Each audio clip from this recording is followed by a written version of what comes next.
de su vacación hayan podido descansar y vengan con buenos ánimos para seguir nuestras clases, ¿no? Nos tocan varios temas todavía. Recuerden ustedes que estamos hablando de la parte de gastroenterología y ahí toca hablar sobre líquidos, electrolitos, qué hacer cuando viene un paciente y cuándo indicarle qué, ¿no? Es muy importante. Por lo tanto, espero que aprovechemos bien este tema y que todos saquemos elementos positivos del mismo. Voy a empezar la clase, como siempre, llamando a la lista, por favor, su atención. Está Eloy Jesús. Presente, doctor. Está Ivanet Yankee. Presente, doctor. Gabriela Machaca.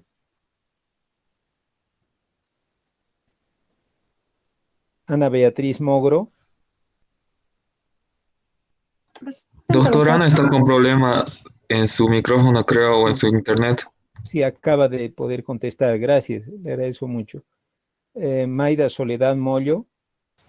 Presente, doctor. Ever Ortiz. Presente, doctor. Buenas tardes. Buenas tardes. Yacel Otondo.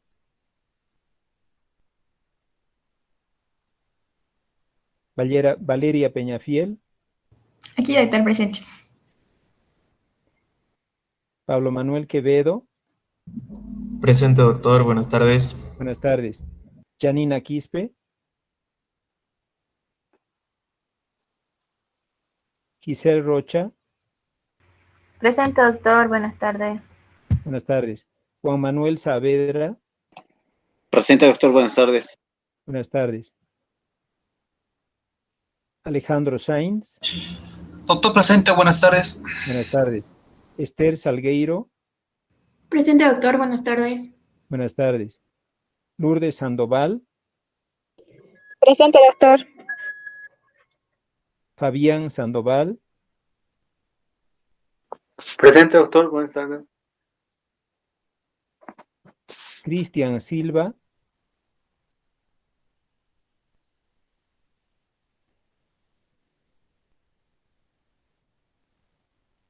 Sol Mariana Tango.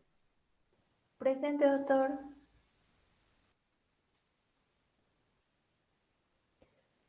Lisbeth Tolava. Presente, doctor. Sergio David Vargas. Buenas tardes. Luis Sven Vargas. Presente, doctor. Araceli Vargas. Luis Marcelo Vázquez.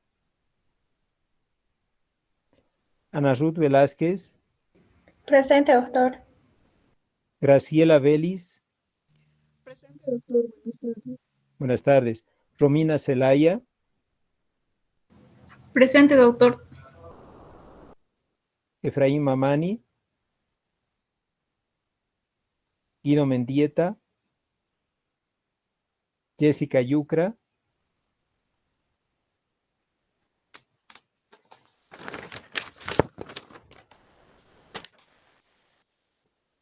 Yanira Jacopa. Buenas tardes, doctor. Buenas tardes. Agar Almanza. Iván Arancibia. Presente, doctor. Paul Ávila. Presente, doctor. Buenas tardes. Buenas tardes. Aldair Ávila. Carmen Barrón. Presente, doctor. Enzo Benavides. Presente, doctor. Buenas tardes. Buenas tardes. Nicole Berríos. Presente, doctor. Gilda Bolívar. Presente, doctor. Buenas tardes. Buenas tardes. Maya Bustamante.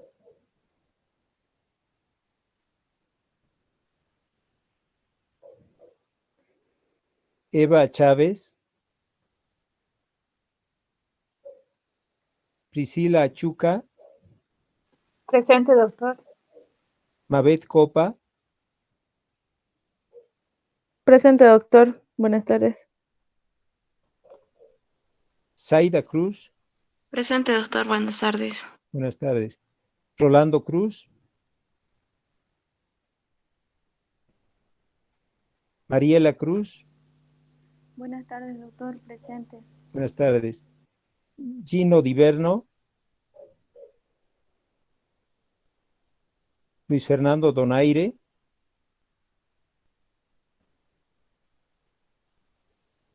Aide Encinas.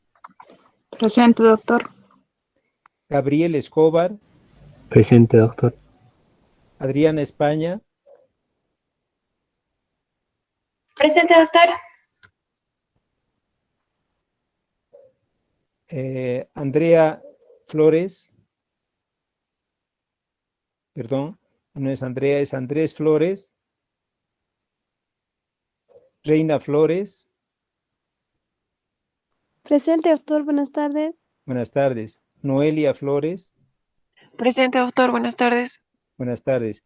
Alejandro Guerrero. Alejandra, doctor. Alejandra, perdón. Alejandra. Doctor, ¿Sí? disculpe, me saltó Jimena Flores. Espérenme, Jimena, a ver, voy a buscarlo. Ya, muy bien. Diana Hinojosa. Presente, doctor. Cristian Guaita. Orlando Castro. Bien, hoy día entonces, como les decía, empezamos con el tema. Doctor, perdón. ¿Sí? Buenas tardes. Mi audio estaba mal. María Lucas Ronzandi. A ver, déjenme buscarlo.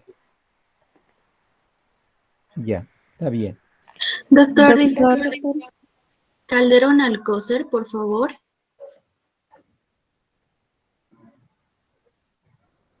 Bien, continuemos entonces con la clase. Miren, vamos a hablar de algo que es, como les decía, muy frecuente y prevalente. Vayamos a poner un ejemplo. Es un niño que está con 5 años de vida. El pequeño tiene 18 kilos y consulta por presentar un cuadro diarreico agudo. El niño está con mucha sed, está con una piel muy arrugada. Ustedes han hecho el signo del pliegue, retorna aproximadamente en unos 4 segundos.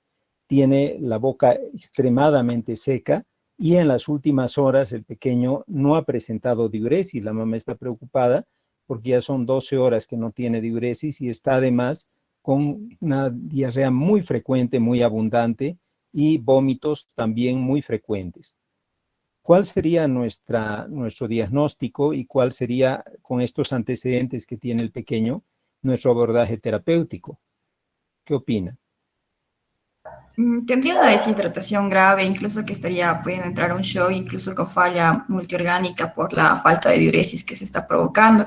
Yeah. Y aparte que el niño tiene todos los signos posibles para la deshidratación grave. Entonces, lo de entrada sería empezar con lo que es ver todo lo que es el estado de conciencia, ver los signos de alarma y también verificar el ABC y proceder a lo que es la vía prácticamente para empezar con el tratamiento hidroelectrolítico.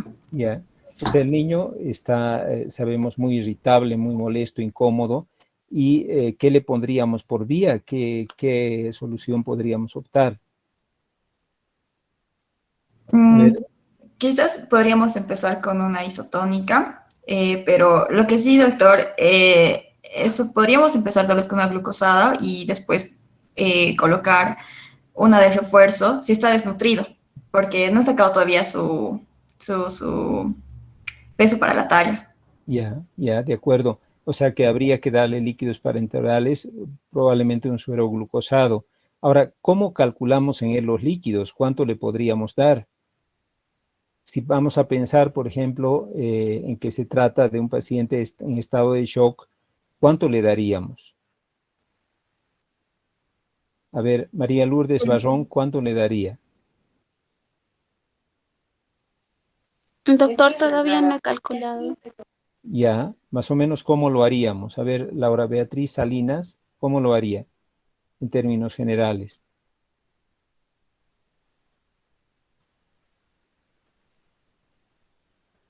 Laura Beatriz. Sí, doctor. ¿Cómo lo haría? ¿Qué plantearía usted también líquidos parenterales o preferiría darle por vía oral? ¿Cuál sería la duda? ¿Cuál sería su actitud? ¿Qué haría? Dijo que el niño estaba consciente pero estaba irritable. Tal vez se podría intentarle darle por vía oral, pero si hablamos de una deshidratación grave, como mencionaba mi compañera, tendríamos que ayudar también con la vía parenteral. Ya, de acuerdo. Entonces, ¿qué más opinan? ¿Qué más podrían hacer?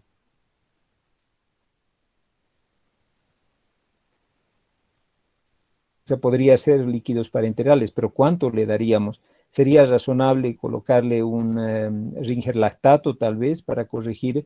Valeria, usted nos decía que estaba en estado de shock probablemente. Habría que ponerle un Ringer lactato.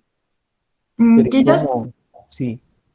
Quizás depende, si está desnutrido podríamos empezar con un suero glucosado con 5 ml por kilogramo y en caso de que no, entonces sí podríamos iniciar con lo que es el Ringer. Ya podría ser luego el Ringer, luego del suero glucosado, pero ¿cómo estará su sodio? ¿No estará más bien alto o cómo estará su potasio? Entonces, hay muchas consideraciones a tomar en cuenta para calcular los líquidos y la velocidad del líquido también a infundir es muy importante.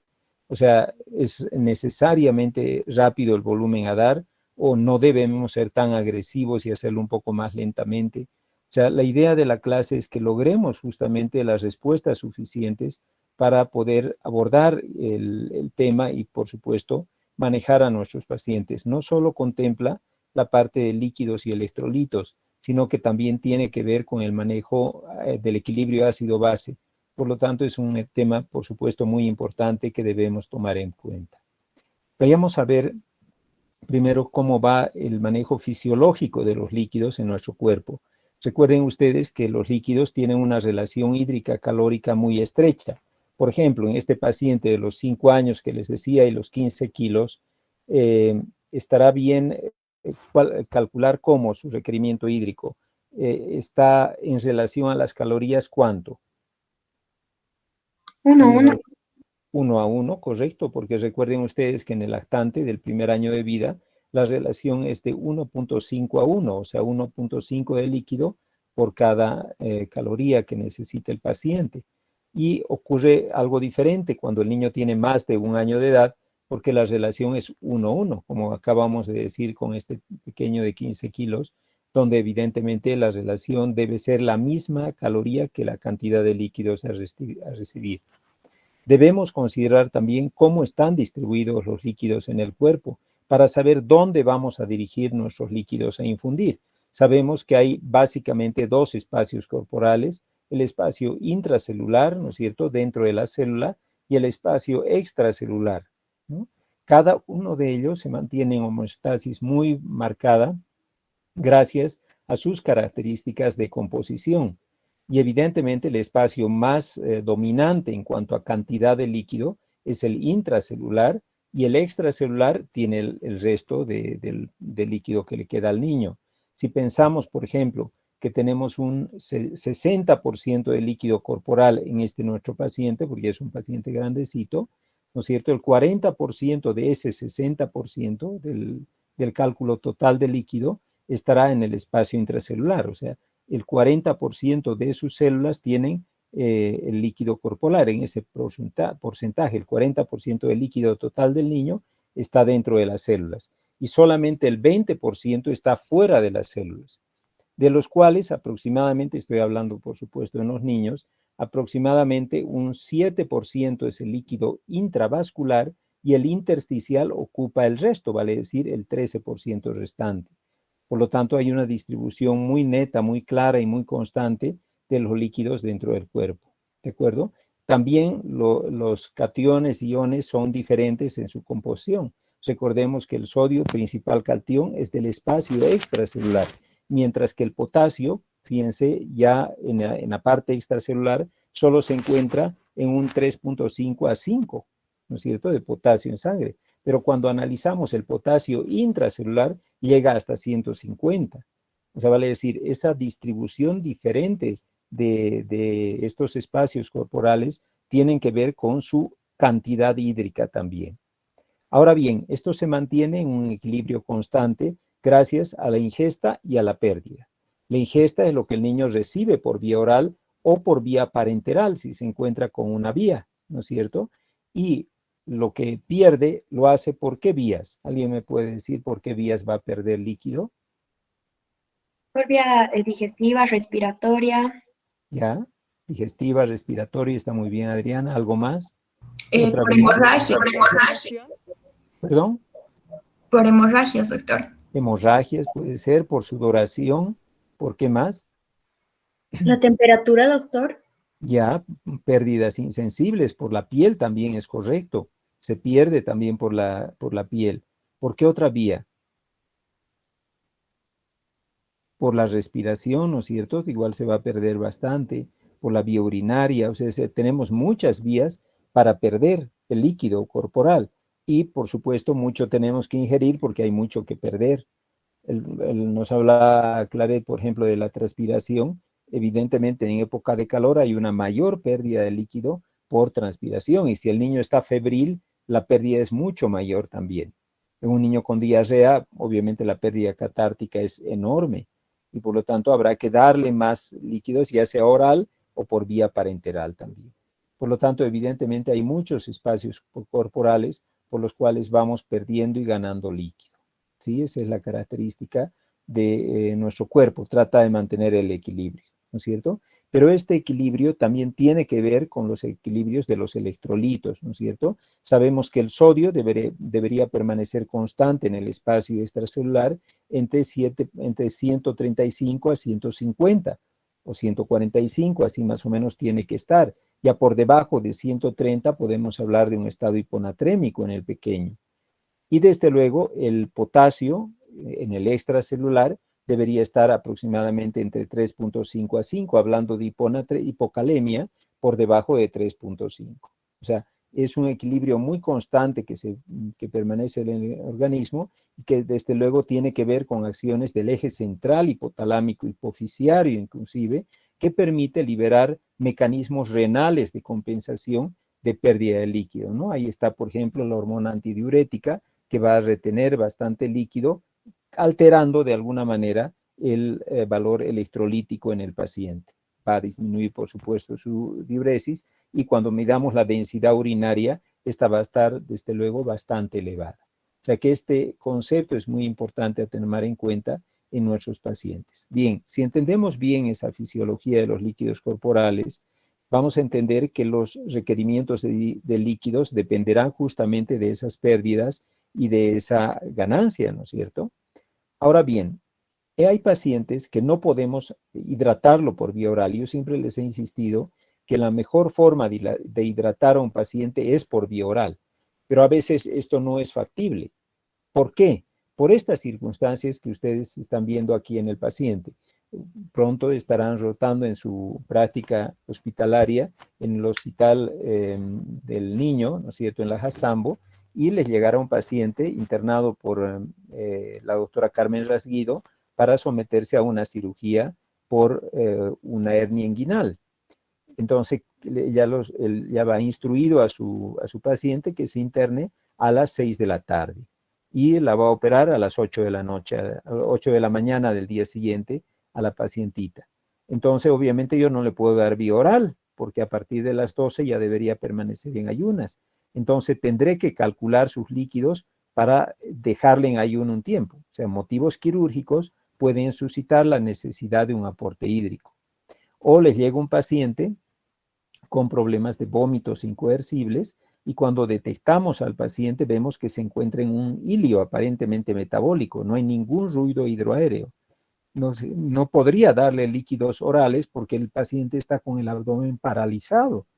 Entonces, indudablemente tengo que recurrir a la vía parenteral hasta lograr solucionar el hilio que presenta, ya sea obstructivo por métodos quirúrgicos o mecánicos, o en su defecto, si es metabólico, por la vía parenteral, será la corrección, pero jamás por vía oral, porque obviamente el paciente no lo tolera. O si me llega un paciente con un estatus convulsivo, vale decir, el niño lleva convulsionando 45 minutos ya y no se ha podido detener la crisis convulsiva, por supuesto no se me va a ocurrir darle líquidos orales, porque el paciente está convulsionando, se puede broncoaspirar. Por lo tanto, es una indicación clara de administración de líquidos parenterales. El paciente que hace un ratito poníamos como ejemplo, nuestro bebé de 5 añitos, de 15 kilos, no podemos darle vía oral porque su estado de deshidratación es muy severo, de tal manera que es imposible que logremos compensar la pérdida excesiva por vía digestiva dándole líquidos por boca. Habrá que recurrir a la vía parenteral para hidratar a nuestro paciente. O nos llega un paciente que presenta una taquipnea significativa, está con más de 70 respiraciones por minuto, independientemente de la edad que presenta, pero además tiene cuadro de dificultad respiratoria que se traduce en retracciones intercostales, subcostales, aleteo nasal, quejido.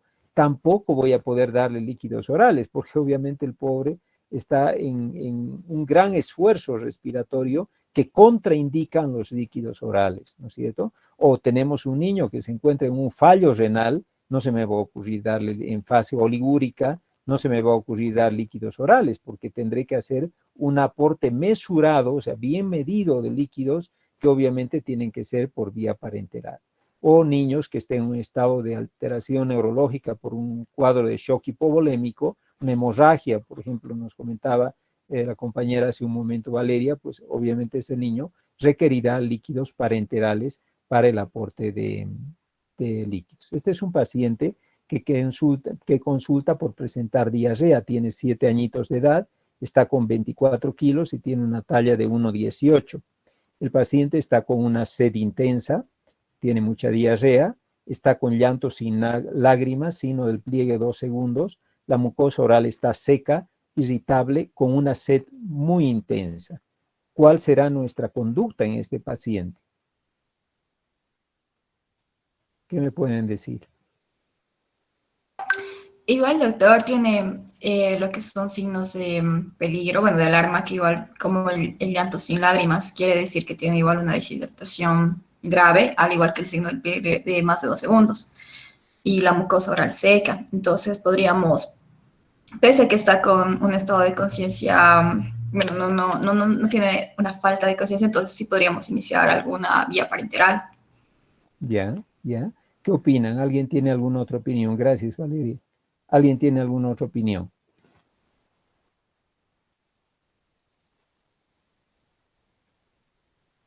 ¿Alguien más? A ver, Adriana, ¿qué opina usted? Adriana España. Doctor, tal vez igual podríamos recurrir a las sales de rehidratación. Ya, podría ser sales, una conducta muy diferente. ¿Qué dice Claret? Doctor, yo creo que en este caso, ya que el paciente presenta el signo del pliegue y se encuentra irritable y con sed intensa, se podría, tiene como diagnóstico una deshidratación, solo deshidratación, no una deshidratación grave, y se podría continuar, como dijo mi compañera, con sales de rehidratación oral. Tal vez podría ser de 50 a 100 ml kilogramo durante 4 horas. Ya. Podríamos hacerle un plan oral. A ver, ¿alguien más? Con Mariana. Creo que tiene deshidratación moderada por lo que tiene el signo del pliegue y la sed intensa, o sea, está... Ya podría ser. Fíjense, analicemos el caso clínico. En realidad, para ser un deshidratado grave, tiene que tener signos de una pérdida hídrica muy alta, ¿no? Generalmente en su rango de edad debería perder aproximadamente un 9% o más de peso para pensar en que está en una deshidratación grave. Eso significa que es muy difícil que tenga un signo del pliegue de 2 segundos con ese grado de deshidratación. Este niño tiene 2 segundos. La mucosa oral está evidentemente seca, lo cual indica de que ha perdido líquido en un espacio corporal muy importante, ¿no? Porque acuérdense que hemos hablado de que podría haber pérdidas intracelulares y extracelulares. Cuando la deshidratación es muy significativa, sobre todo en la mucosa oral seca, muy marcadamente seca, estamos hablando de una deshidratación del espacio intracelular. Por lo tanto, sí está con un espacio comprometido, pero no necesariamente grave. La irritabilidad también nos da el criterio de que no está tan grave porque no está letárgico ni inconsciente, y el grado de sed, o sea, se nota que su cuerpo todavía le está permitiendo luchar para tener más líquido corporal. Por lo tanto, podemos pensar que en este paciente sí se encuentra con una deshidratación moderada o leve, no parece leve, pero yo diría por lo menos moderada. Y en ese sentido, el aporte de rehidratación por vía oral sería tal vez lo más recomendable, ¿no? En este caso, como decía la compañera, podríamos darle a unos 50 a 100 ml por kilo. Si consideramos que es moderada, podemos darle a 100 e ir valorando al paciente a medida que pasan las horas para ver qué tal se corrige su estado de deshidratación. Y una vez que vaya mejorando, ya poder reducir inclusive los líquidos parenterales, ¿no? En el lapso de 4 a 6 horas. Esa sería nuestra conducta. O sea, no corresponde al paciente, al cuadro clínico de indicaciones de una vía parenteral. No es nada quirúrgico, no está en ilio, los vómitos no están presentes, su estado neurológico es irritable, no tiene una deshidratación grave, no tiene dificultad respiratoria, no ha fracasado todavía la hidratación oral, no presenta complicaciones renales, ni tiene signos de shock hipovolémico. Por lo tanto, corresponde una hidratación por vía aparentemente oral, que será importante para él. Ahora bien, ¿qué ocurriría si tenemos, por ejemplo, que dar un aporte parenteral? Vayamos a pensar simplemente de un niño que no tiene ninguna alteración, es un niño quirúrgico, este pequeño tiene 30 kilos, le van a operar por un paladar hendido ya operado, pero esta es una cirugía estética que va a hacer el doctor Arana, y nos ha pedido que internemos a su paciente y que lo pongamos en ayuna desde las 6 de la tarde. Eso es lo que nos ha pedido el doctor, 6 de la tarde, por favor, quiero el paciente en ayunas, hasta las 6 de la mañana. Un poco exagerada la conducta desde las 6 de la tarde hasta las 6 de la mañana, pero bueno, nada, el doctor nos ha indicado así, hay que nomás cumplir en el hospital lo que nos ha pedido el doctor. Entonces, ¿cómo haríamos su aporte hídrico? Podemos utilizar esta norma, ¿no es cierto? La norma de Holiday-Segan. Por ejemplo, esta normativa, esta técnica de administrar líquidos basales, porque esto es para líquidos basales, consiste en calcular a 100 ml por kilo para los primeros 10 kilos. Como tiene 30, yo sé que para sus primeros 10 kilos va a necesitar 1000 cc's. Pero claro, ¿por qué? Porque he calculado 10 por 100 igual 1000. Ya sé que necesita 1000 cc's. Pero lamentablemente no solo tiene 10 kilos, tiene 30 kilos. O sea, me falta calcular para los siguientes 20 kilos restantes.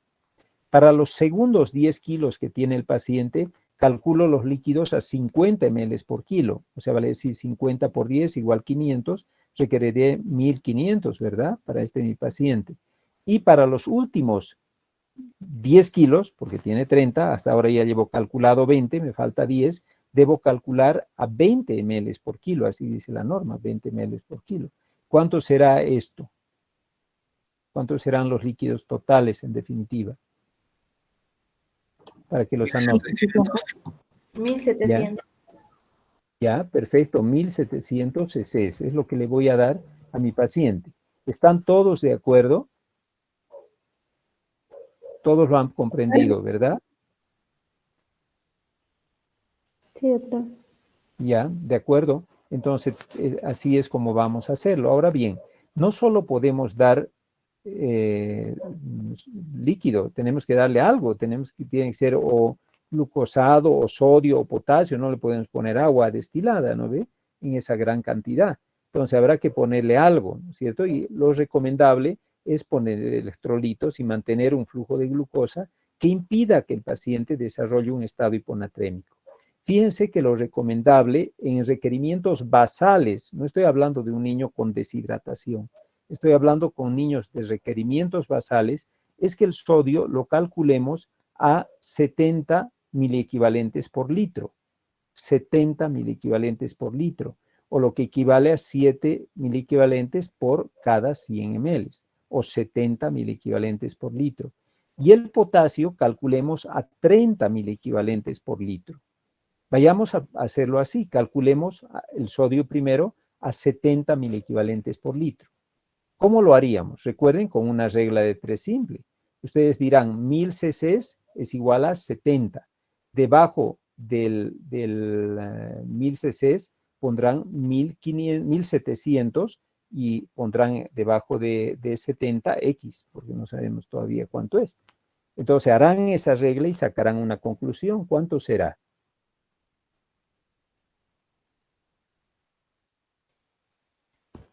¿Alguien me puede decir?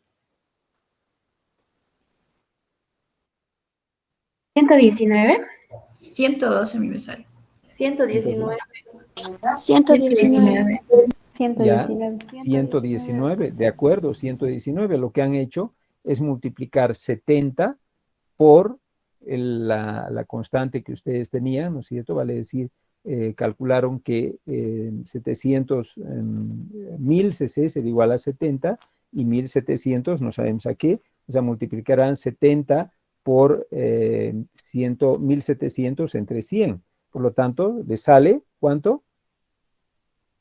119. Ya, de acuerdo, 119, pero eso es la cantidad de miliequivalentes, o sea, son 119, lo voy a anotar para que no nos ocurremos, de miliequivalentes que debe recibir el paciente. Pero claro, no podemos darle expresado en miliequivalentes, sino que tenemos que expresar esto en cc's. Y para eso debemos recordar que un cc es igual a 3.5 miliequivalentes. Un cc en las ampollas que tenemos en nuestro país es igual a 3.5 miliequivalentes. ¿Cómo se llaman las ampollas? Me dirán ustedes. Cloruro de sodio al 20%. Esa es la forma de recetarla. Cloruro de sodio al 20%, ampollas. Vienen ampollas de 20 ml y pediremos las necesarias. No sé cuántas serán necesarias. A ver cuánto le sale. 34 cc. Ya. 34, doctor. De acuerdo, lo que han hecho es poner 1 igual a 3.5, 119 igual a X y el resultado les ha salido 34. O sea que en realidad la cantidad de miliequivalentes es esta, pero de cc's equivale a, aquí le vamos a poner una raya de quebrado, a 34 cc's, ¿no? 34 cc's.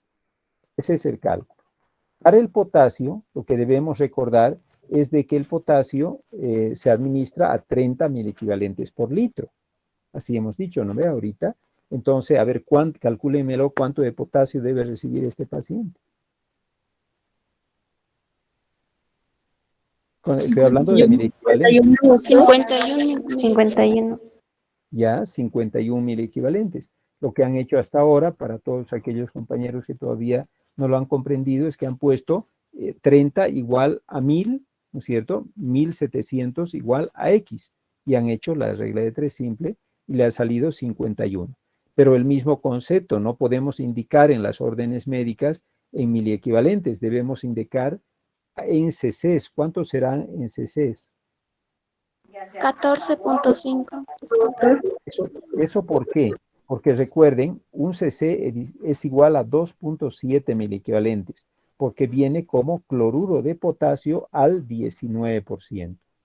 O sea, vale decir, cada cc es 2.5, 2.7 miliequivalentes. Y el resultado nos ha salido, ¿cuánto me decía? 14.5.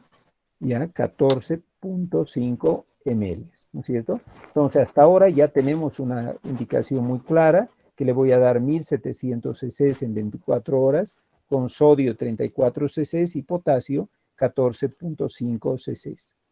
Ahora, ¿cuánto le voy a dar de glucosa? Fíjense, la glucosa habitualmente se da en una concentración de 5 miliequivalentes cada 100 ml. O sea, vale decir, ¿eso qué significa? 5 cada 100.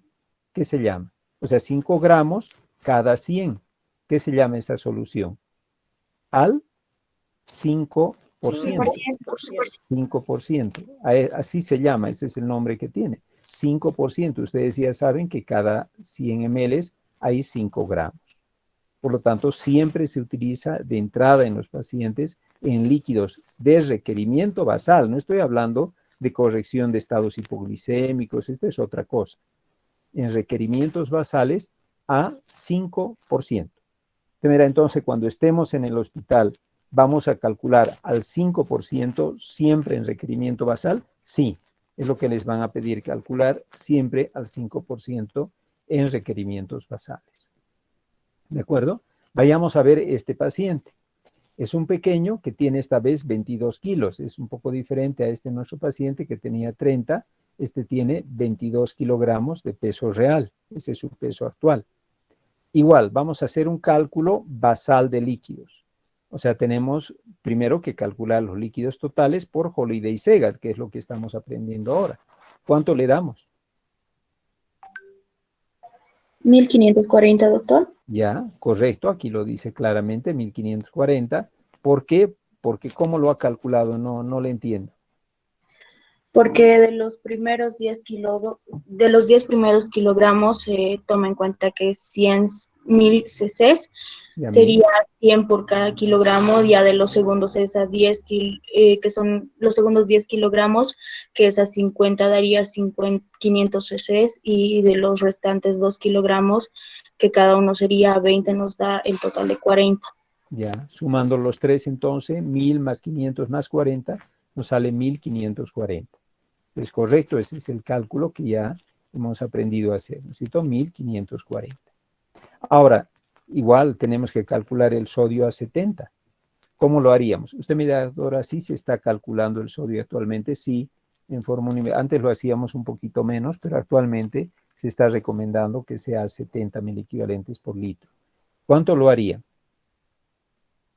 en este nuestro paciente?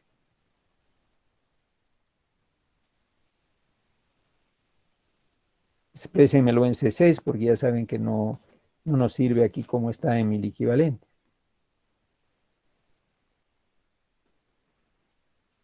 ¿Cuánto le ponemos? 30.8. 30.5. ¿Perdón? 30. 0.8. 31.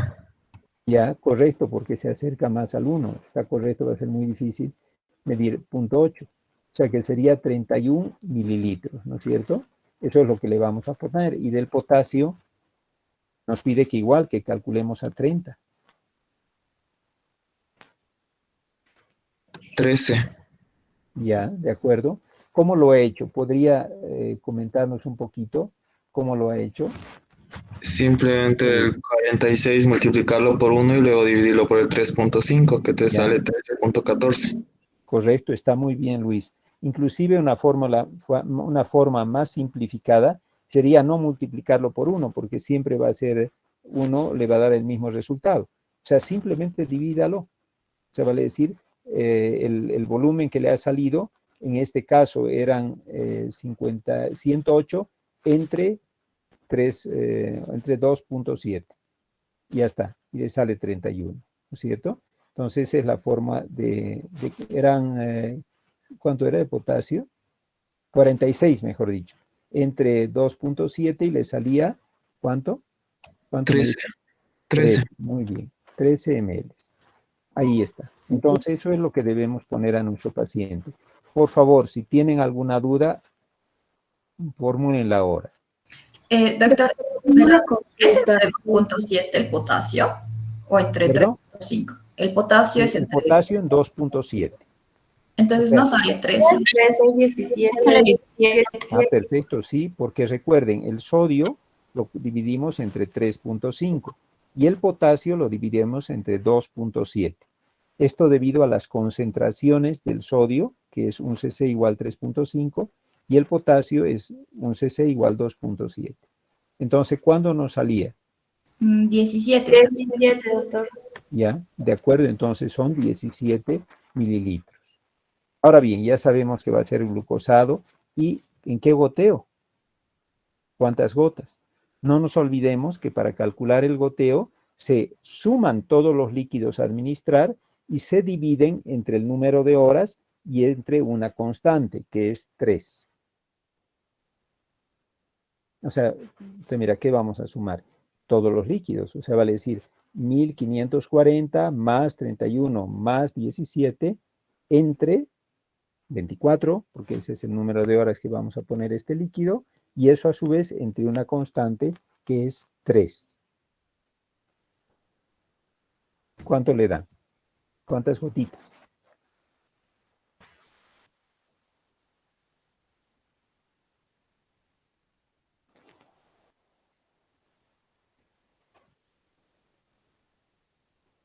Doctor, dijo el líquido entre 24 y luego dividido entre 3, ¿no ve? ¿Correcto? Sí, sí. 22. Ya serían 22 gotas por minuto. Aquí lo vamos a poner aquí abajito. 22 gotas por minuto. ¿Podría repetir, doctor, de nuevo la fórmula para Y, sacar? como no, suman el total de líquidos. O sea, la fórmula dice, sume el total de líquidos. Aquí son 1540 más 31 más 17. ¿No es cierto? Serían 1588. Es 1588. Eso lo dividen entre el número de horas. Ustedes han hecho un cálculo para 24 horas. Por lo tanto, tiene que dividirlo entre 24. Y a su vez, ese resultado tiene que dividirlo entre una constante, que es todo el tiempo lo mismo, que es 3. Hacen ese cálculo, le ha salido 22 gotas por minuto, pero el médico que está de turno le dice, no, el doctor ha pedido para 12 horas, no ha pedido para 24 horas, es desde las 6 de la tarde a las 6 de la mañana, el doctor es muy quisquilloso, no pongas todo ese volumen, calculale para 12 horas. ¿A cuántas gotas será? ¿Y cuánto de volumen? La constante es la misma. La constante es la misma. A 44 gotas. No.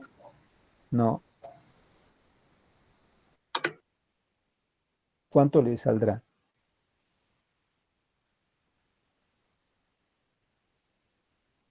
¿Alguien tiene una idea?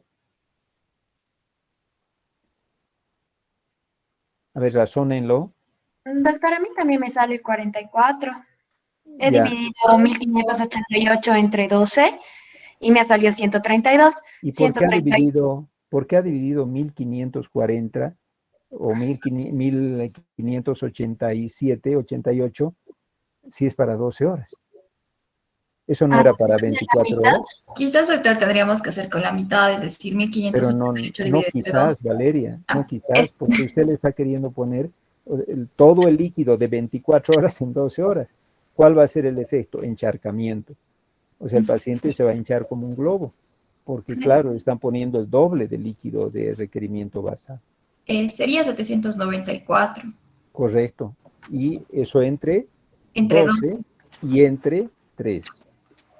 Obviamente 22. Va a salir el mismo goteo, 22, porque lo que han hecho es dividir el volumen hídrico, ¿se dan cuenta? O sea, simplemente dividen. Si les dice, no, quiero para 8 horas, pues lo dividen entre 3. O alguien les dirá, no, quiero para 6 horas, lo dividirán entre 4. O alguien les dirá, quiero cada 4 horas, lo dividen otra vez entre 6, sería, ¿no? Para el que sea cada 4 horas. ¿Me entiende? Sí, ¿Sí o no? Sí. ¿No hay duda, chicos, chicas, nadie? ¿Todo está claro?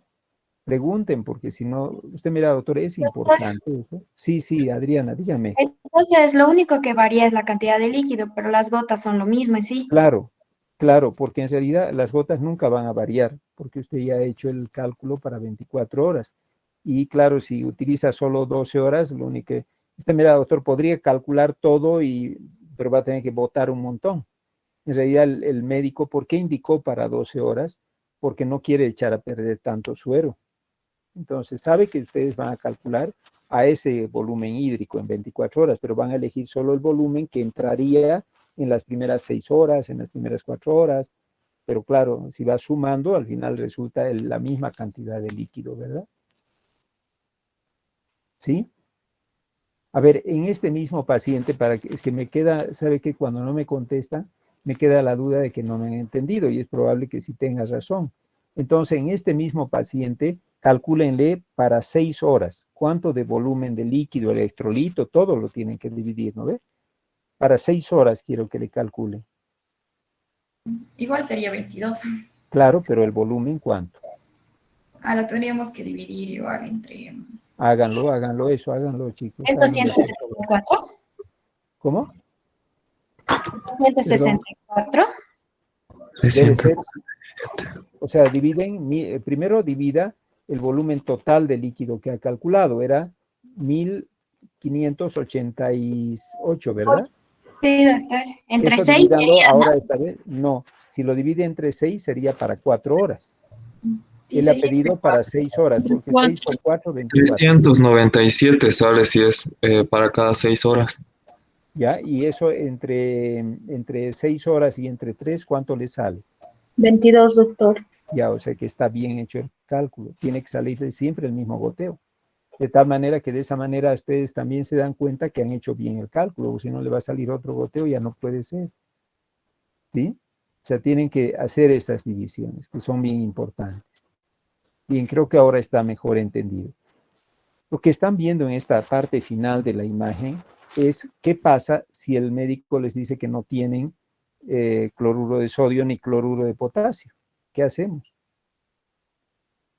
¿Qué haríamos? Aquí simplemente esta parte de abajito les he puesto para que recuerden cómo es la relación, ¿no es cierto? De un cc de sodio es igual a 3.5 y un cc de potasio es igual a 2.7.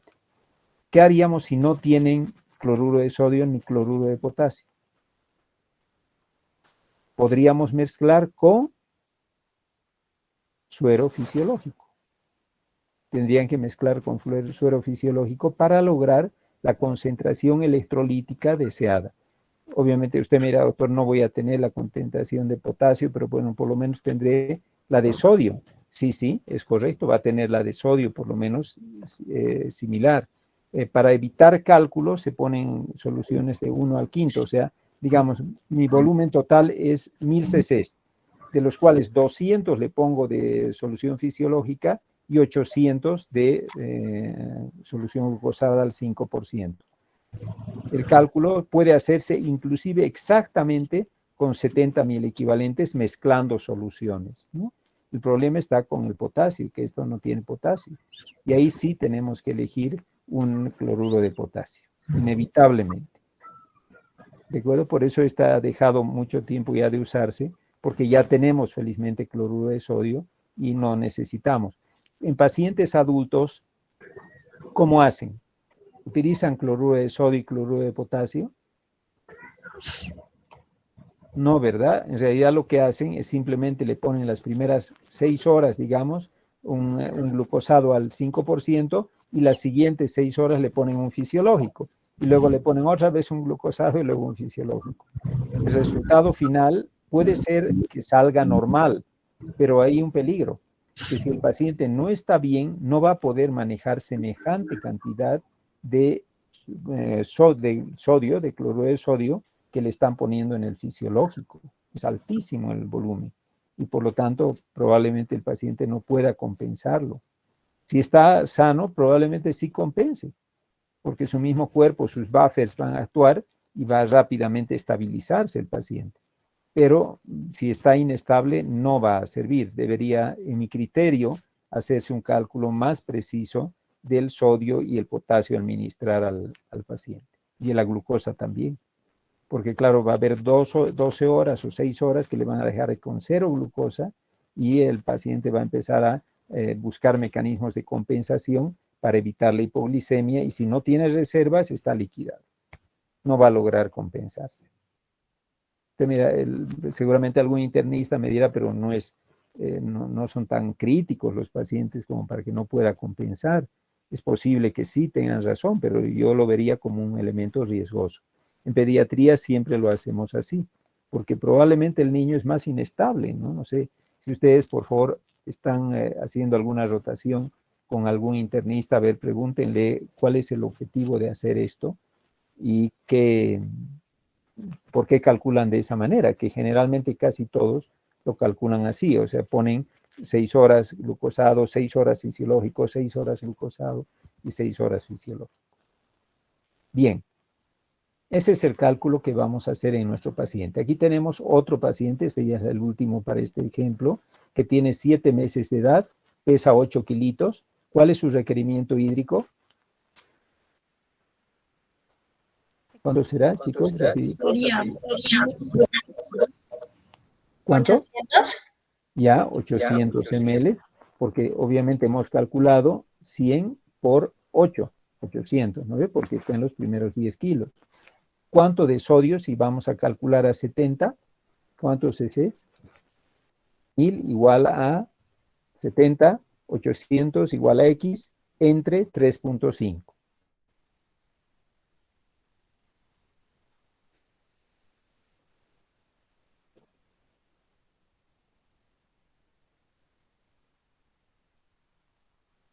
¿Cuánto?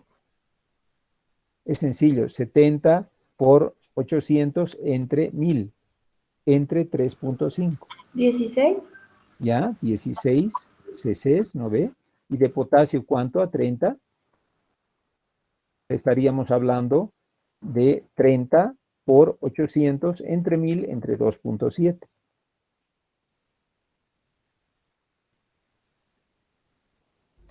Nueve, doctor.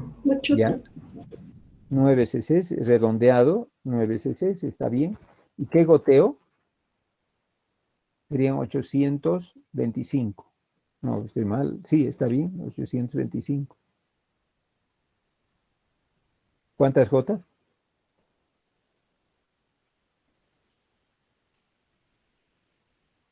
11. 800 entre 24 entre 3 le sale 11. 825 entre 4 entre 24 y entre 3 le sale así.